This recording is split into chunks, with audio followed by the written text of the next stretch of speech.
الحمد لله نحمده ونستعينه ونستغفره ونعوذ بالله من شرور أنفسنا ومن سيئات أعمالنا من يهده الله فلا مضل له ومن يضلل فلا هادي له أشهد أن لا إله إلا الله وحده لا شريك له وأشهد أن محمدا عبده ورسوله قال الله تعالى في كتابه الكريم يا أيها الذين آمنوا اتقوا الله حق تقاته ولا تموتن إلا وأنتم مسلمون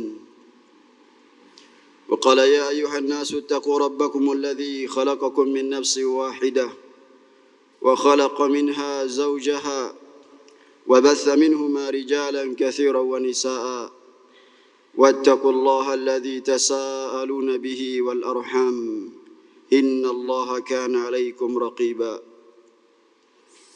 وقال يا أيها الذين آمنوا اتقوا الله وقولوا قولا سديدا يصلح لكم أعمالكم ويغفر لكم ذنوبكم ومن يطع الله ورسوله فقد فاز فوزا عظيما اعلموا رحمكم الله فإن أصدق الحديث كتاب الله وخير الهدي هدي محمد صلى الله عليه وسلم وشر الأمور محدثاتها وكل محدثة بدعة وكل بدعة ضلالة وكل ضلالة في النار. معاشر المسلمين jamaah salat Jumat yang semoga dirahmati oleh Allah Tabaraka wa Ta'ala. Marilah kita selalu dan senantiasa meningkatkan kualitas ketakwaan kita kepada Allah Subhanahu wa Ta'ala dengan sebenar-benarnya takwa, berusaha untuk mengingat Allah Subhanahu wa Ta'ala dimanapun kita berada, mensyukuri nikmatnya dan selalu beristighfar, memohon ampun kepada Allah Subhanahu wa Ta'ala apabila kita terjerumus ke dalam perbuatan dosa dan kemaksiatan. Seorang muslim, terlebih lagi dia adalah seorang talibul ilmi, menjauhkan diri dari dosa dan kemaksiatan adalah merupakan sebab terbesar di antara sebab-sebab yang memudahkan baginya mendapatkan ilmu yang bermanfaat dan mendapatkan keberkahan dari amalan yang ia lakukan berdasarkan ilmu.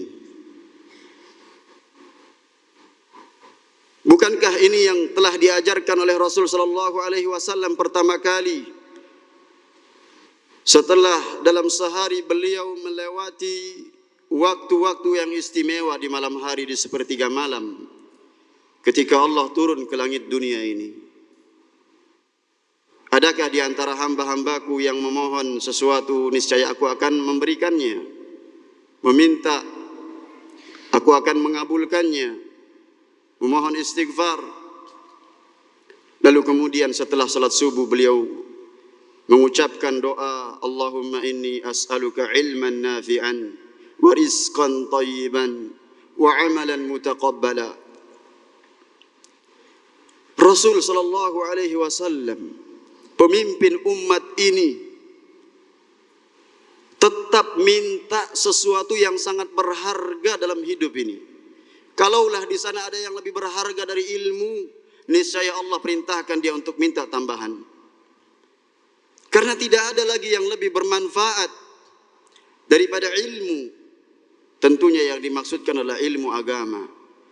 Maka pertama kali yang beliau minta kepada Allah Subhanahu wa Ta'ala adalah ilmu yang bermanfaat, ilmu yang berbuah amalan, ilmu yang menghantarkan pemiliknya kepada rasa takut.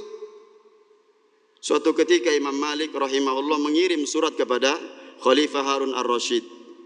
Idza alimta ilman falyura 'alaika atharuhu wa sakinatuhu wa samtuhu wa waqaruhu wa hilmuhu.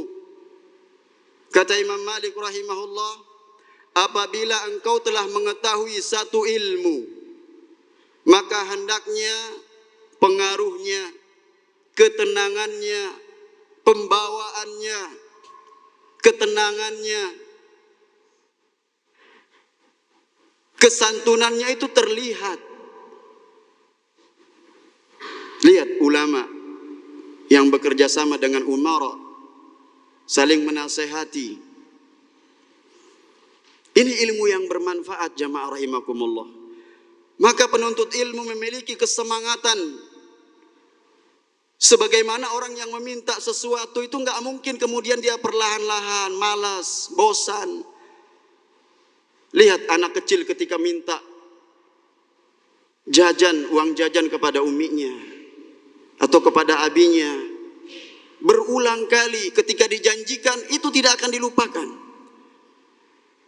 Sedangkan kita manusia dewasa yang mulai dicatat amalan kita oleh Allah Subhanahu wa taala, banyak sekali hal-hal yang kita butuhkan dalam hidup ini. Terutama bagaimana kita bisa istiqamah dalam mengamalkan ilmu yang sudah diajarkan. Karena itu semua akan dimintai pertanggungjawaban oleh Allah Subhanahu wa taala. Imam Syafi'i rahimahullah mengatakan, akhi lan tanalal ilma illa bi sittatin sa'umbika an tafsiliha bi bayanin zakain wa hirsin wa ijtihadin wa bulghatin wa suhbati ustadin wa tula zamani. Imam Syafi'i memberikan wasiat bahwasanya, wahai saudaraku, engkau tidak akan memperoleh ilmu kecuali dengan beberapa perkara, dengan 6 perkara. Aku akan jelaskan. Yang pertama adalah zakat, kecerdasan, dan masing-masing orang memiliki tingkat kecerdasan yang berbeda-beda sesuai dengan usahanya. Hirs, memiliki kemauan, tidak merasa bosan, tidak merasa malas. Kalau mau tahu ilmu Anda bermanfaat, membuat Anda semakin semangat untuk mengamalkan ilmu, semakin semangat melaksanakan ketaatan kepada Allah Subhanahu wa taala di atas basirah, di tengah-tengah banyaknya manusia yang jahil terhadap sunnah-sunnah Rasul sallallahu alaihi wasallam, termasuk di bulan Rabiul Awal. Banyak orang-orang awam yang tidak mengerti kalau kemudian Maulid itu adalah bid'ah munkarah. Maka kita yang diberikan oleh Allah Subhanahu wa taala petunjuk dan keistiqomahan, hendaknya kita tetap semangat menuntut ilmu dengan kemauan keras, dengan sungguh-sungguh, dengan bekal, bertanya kepada ustadz. Ini semua adalah sarana kita mendapatkan ilmu. Sebagaimana kata Nabi SAW, innamal ilmu bitta'allum wa innamal ilmu bittahallum. Sebagaimana bahwasanya ilmu itu diperoleh dengan kita belajar. Juga demikian kelembutan, kesantunan diperoleh dengan berusaha bersikap santun. Dan seterusnya. Kata Nabi sallallahu alaihi wasallam, "Wa may yataharral khaira yu'ta." Barang siapa yang mencari kebaikan diberikan oleh Allah Subhanahu wa taala. "Wa man yatawaqqa syarra yuqah." Barang siapa yang berusaha untuk menghindarkan dirinya dari keburukan, maka akan dihindarkan oleh Allah Subhanahu wa taala. Maka ini yang pertama, seorang talibul ilmi tetap bersemangat untuk mencari ilmu yang bermanfaat, berdoa sebagaimana doa yang diajarkan oleh Nabi sallallahu alaihi wasallam. Agar apa? Agar amalan kita diterima oleh Allah Subhanahu wa taala, agar kita mengerti halal dan haram sehingga rezeki kita menjadi rezeki yang halal. Maka sepantasnya orang yang berprofesi untuk melihat hukum profesi yang sedang dia geluti sehingga kita mendapatkan harta yang berkah. Kemudian yang kedua, sebagai seorang muslim, terlebih lagi talibul ilmi, menjauhkan diri dari dosa dan maksiat dengan bertakwa kepada Allah Subhanahu wa taala. Al-Imam Ibnu Qayyim rahimahullah menjelaskan dalam kitabnya Ad-Da' wad-Dawa bahwa seseorang tidak mendapatkan ilmu disebabkan dosa dan maksiat yang dilakukannya. Seseorang tidak akan mendapatkan ilmu disebabkan dosa dan maksiat yang dilakukannya. Seseorang terhalang dari ilmu yang bermanfaat disebabkan karena banyaknya melakukan perbuatan dosa dan maksiat. Tentunya dosa-dosa besar yang paling utama yang harus kita tinggalkan adalah perbuatan syirik, durhaka kepada kedua orang tua, melakukan kebidahan, dan dosa-dosa lainnya. Makan harta orang lain secara batil, enggan membayar hutang, muamalah ribawi, minum khamr, minum minuman keras, apapun jenisnya dan apapun namanya, narkoba, mencuri, merokok, mencukur jenggot, isbal, tabarruj, wanita yang berpakaian, berjilbab, namun kemudian dia bersolek, menggunakan wangi-wangian, atau mempajang fotonya di Facebook dan yang semisalnya. Dan masih banyak dosa-dosa yang lainnya yang terkait dengan lisan kita. Gampang sekali berdusta. Allah Subhanahu wa taala, innallaha kana 'alaikum raqiba. Gampang untuk mengucapkan kata-kata kotor, fahisyah, apalagi diwariskan kepada orang lain, ditulis perkataan-perkataan fahisyah tersebut. Kita mohon kepada Allah Subhanahu wa taala keberkahan ilmu. Keberkahan ilmu. Kita bersungguh-sungguh meminta kepada Allah Subhanahu wa taala ilmu yang bermanfaat, diberikan oleh Allah Subhanahu wa taala rezeki yang halal, diberikan oleh Allah Subhanahu wa taala amalan yang mendapat nilai di sisi Allah Subhanahu wa taala, sehingga penuntut ilmu berusaha untuk selalu beristighfar kepada Allah Subhanahu wa taala. Kita ketahui bahwa Imam Syafi'i rahimahullah adalah ulama yang cerdas. Beliau telah menghafal Al-Quran sebelum mencapai usia 10 tahun. Pada usia remaja, beliau telah menghafal kitab Al-Muwatta lil Imam Malik rahimahullah. Dengan kekuatan hafalan beliau, tetapi beliau tetap saja mengadukan kejelekan hafalan beliau. Suatu ketika beliau kemudian tanpa sengaja melihat aurat wanita, lalu kemudian datang kepada Imam Waqi' mengatakan, syakautu ila waqi'in su'a hifdhi fa arsyadani ila tarkil ma'asi wa akhbarani bi anna al-ilma nurun wa nurullah la yuhda li'asin. Bahwasanya aku mengadukan perkaraku kepada Imam Waqi' tentang jeleknya hafalanku, maka beliau pun membimbingku agar aku meninggalkan kemaksiatan dan mengabarkan kepadaku bahwasanya ilmu itu adalah cahaya dari Allah. Al-ilmu kama qala Imam Syafi'i ma nafa, yang bermanfaat, laisa ma hufidh. Apa yang memberikan manfaat? Rasa takut ketika engkau mulai melakukan kemaksiatan, lalu kemudian engkau takut kepada Allah, istighfar kepada Allah, itulah ilmu yang bermanfaat. Ini yang kita minta kepada Allah Subhanahu wa taala. Karena cahaya Allah diberikan kepada orang yang meninggalkan kemaksiatan. Nurullah la yuhda li'asi. Cahaya Allah enggak diberikan kepada orang yang melakukan kemaksiatan. Demikian pula yang lebih parah daripada itu, kemudian ketika sampai hati seseorang mati disebabkan karena dosa-dosanya yang ditumpuk dan dia lemah dalam beristighfar kepada Allah Subhanahu wa taala. Kata Ibnu Al-Mubarak rahimahullah, raaitu dzunuba tumitul quluba wa qad yurithu dhulla idmanuha wa tarku dzunubi hayatul qulubi wa khairu lin nafsika isyanuha wa hal afsada ad-din illa al-muluk wa akhbaru su'in wa ruhbanuha. Kata beliau, sesungguhnya aku melihat dosa-dosa telah mematikan hati, dan terus-menerus melakukan dosa akan mewariskan kehinaan. Meninggalkan dosa adalah kehidupan bagi hati, dan sangat baik bagi dirimu untuk meninggalkannya. Tidaklah yang merusak agama melainkan raja-raja dan ulama ulama-ulama yang buruk, yang mana mereka tidak mengamalkan ilmunya. Mereka mencampakkan rasa takutnya kepada Allah Subhanahu wa taala Sedangkan hakikat ulama yang disebutkan oleh Allah, innama yakhshallaha min ibadihil ulama'u, hanyalah yang takut kepada Allah dari hamba-hambaku adalah para ulama. Sidang Jumat yang dirahmati Allah Subhanahu wa taala, marilah kita mengambil bagian dari hamba-hamba Allah Subhanahu wa taala yang Allah sifatkan, yang Allah Subhanahu wa taala kabarkan dalam Al-Qur'an, berikut janji yang Allah berikan kepada mereka. Innal muttaqina fi jannati wa uyun, bahwasanya orang-orang yang bertakwa adalah orang-orang yang berada dalam surga Allah Subhanahu wa taala yang mengalir mata air di dalamnya.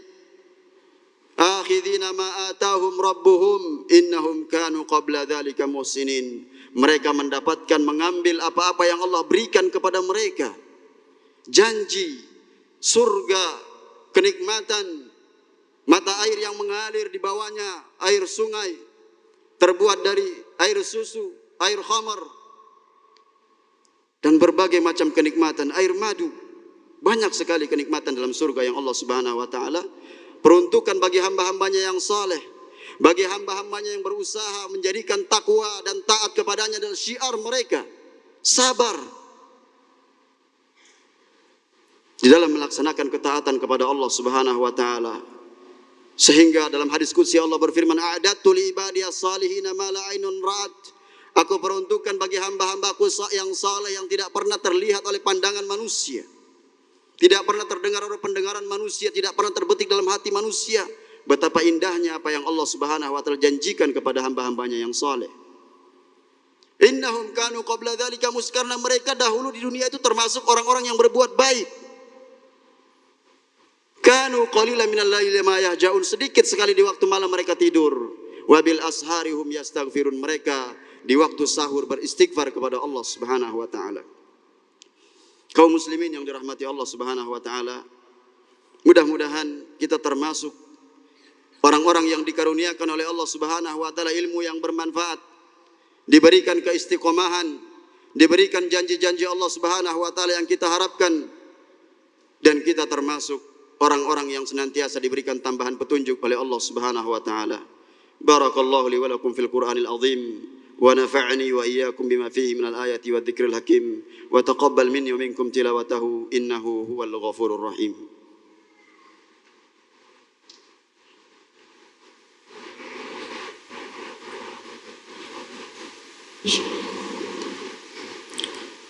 Kaum muslimin yang dirahmati oleh Allah Subhanahu wa taala,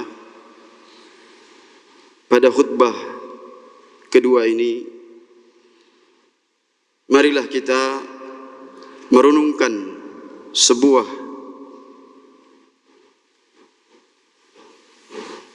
Sayyidul Istighfar.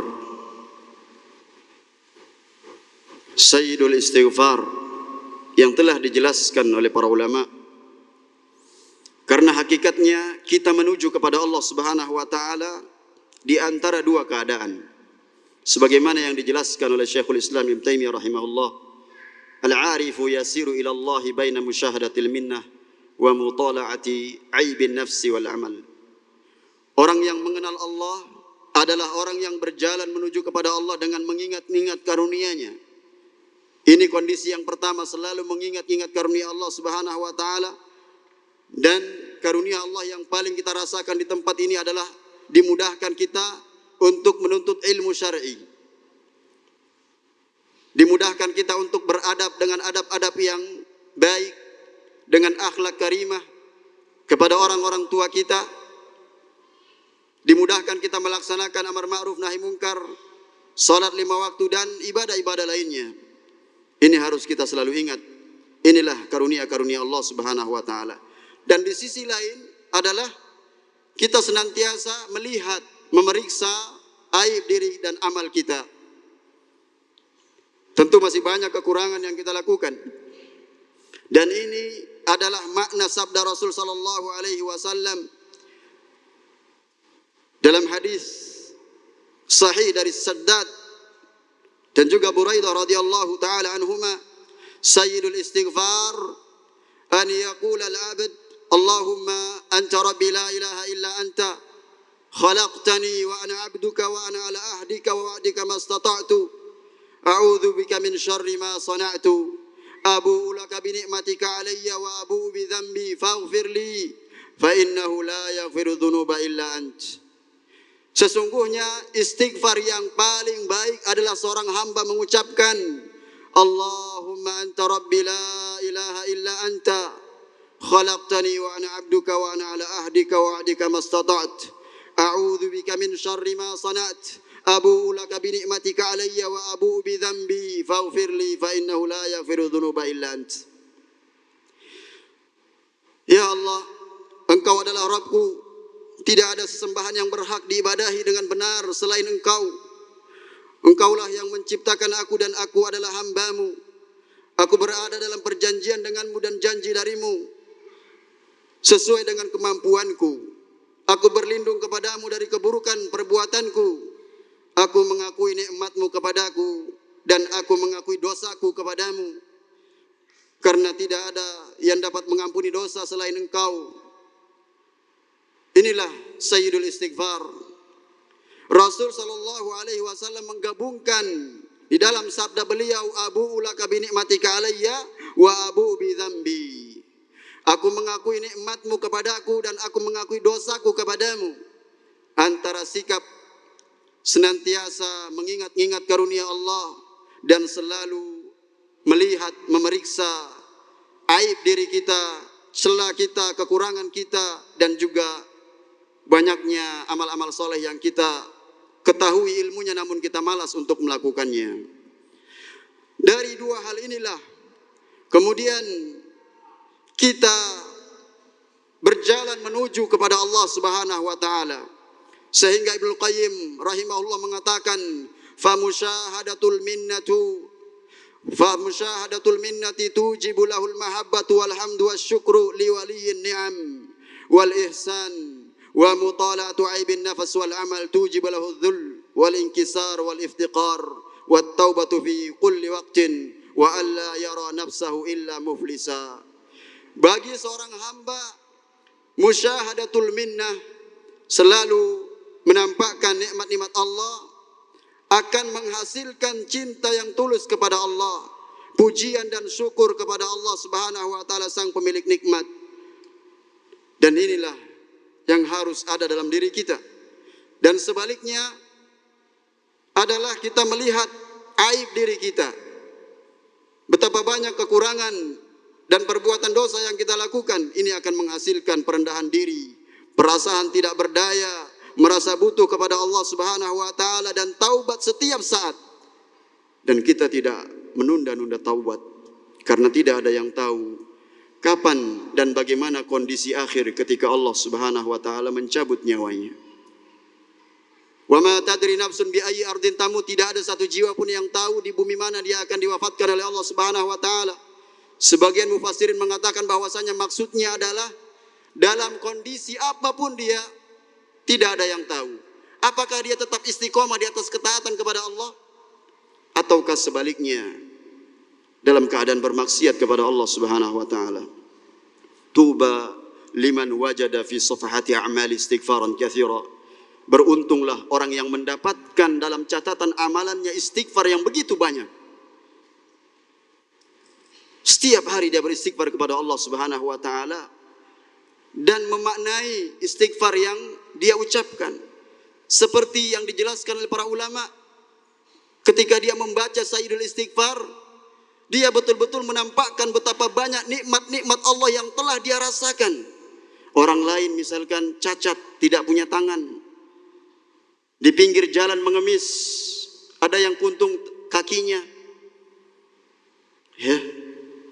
Sedangkan dia bisa makan dengan mudah, dengan tangan kanannya bisa berjalan, memenuhi panggilan Allah Subhanahu wa taala. Dan betapa banyak nikmat yang telah kita rasakan. Wa in ta'uddu ni'matallahi la tuhsuha. Apabila engkau menghitung-hitung nikmat Allah, niscaya kalian tidak sanggup untuk menghitungnya. Sebaliknya, ternyata jamaah sekalian, kalau kita melihat aib kita, sungguh kita mengucapkan wa na'udzubillahi min syururi anfusina, yang pertama kali adalah diri kita. Kita berlindung kepada Allah dari keburukan diri kita. Ketika sahabat Syakal ibn Humaid radhiyallahu anhu datang kepada Nabi SAW, alimni ta'awudzan. Ya Nabi Allah, ya Rasulullah, ajarkan kepadaku bagaimana aku itu berta'awudz, berlindung. Maka Nabi mengajarkan, Allahumma inni a'udzubika min syarri sam'i. Katakan, aku berlindung kepada Allah dari buruknya pendengaranku. Mendengar ghibah, mendengar namimah, mendengar kedustaan. Kita berlindung kepada Allah dari mendengar perkara-perkara yang seperti ini. Mendengar musik. Allahumma inni a'udzubika min syarri sam'i wa min syarri basari, dari keburukan pandanganku, dari keburukan mataku. Wa min syarri lisani, dari keburukan lisanku. Wa min syarri qalbi, dari keburukan hatiku. Wa min syarri mani ay farj, dan dari keburukan hati kita, ragu-ragu, mentakwil ayat-ayat Allah Subhanahu wa taala, membodohi kaum muslimin dengan tampil dengan ayat-ayat Allah atau hadis seakan-akan membela kebenaran, padahal hukumnya jelas. Sebuah permasalahan yang batil namun dikemas seakan ilmiah, permasalahan yang dibahas oleh para ulama. Ini banyak yang terjadi saat sekarang ini. Maka kita penuntut ilmu harus membentengi diri kita, mempersenjatai diri kita dengan doa dan memperbanyak istighfar kepada Allah Subhanahu wa taala. Mudah-mudahan di khutbah yang singkat ini bermanfaat bagi pribadi khatib dan juga jamaah sekalian. Marilah kita berselawat kepada Nabi sallallahu alaihi wasallam. Innallaha malaikatahu yusalluna 'alan nabi, ya ayyuhalladzina amanu sallu 'alaihi wa sallimu taslima. Allahumma salli ala Muhammad wa ala ali Muhammad kama sallaita ala Ibrahim wa ala ali Ibrahim wa barik ala Muhammad wa ala ali Muhammad kama barakta ala Ibrahim innaka Hamidum Majid. Allahumma ighfir lil muslimina wal muslimat wal mu'minina wal mu'minat al ahya'i minhum wal amwat innaka samiun qaribun mujibud da'wat ya qadiyal hajat. Allahumma inna nas'aluka hudaka wal jannah wa na'udzu bika min sakhatika wan nar. Allahumma aslih lana dinana alladhi huwa ismatu amrina وأصلح لنا دنيانا التي فيها معاشنا وأصلح لنا آخرتنا التي إليها معادنا واجعل الحياة زيادة لنا في كل خير واجعل الموت راحة لنا من كل شر. ربنا اغفر لنا ذنوبنا ولإخواننا الذين سبقونا بالإيمان ولا تجعل في قلوبنا غلا للذين آمنوا ربنا إنك رؤوف رحيم. ربنا آتنا في الدنيا حسنة وفي الآخرة حسنة وقنا عذاب النار. أقم الصلاة.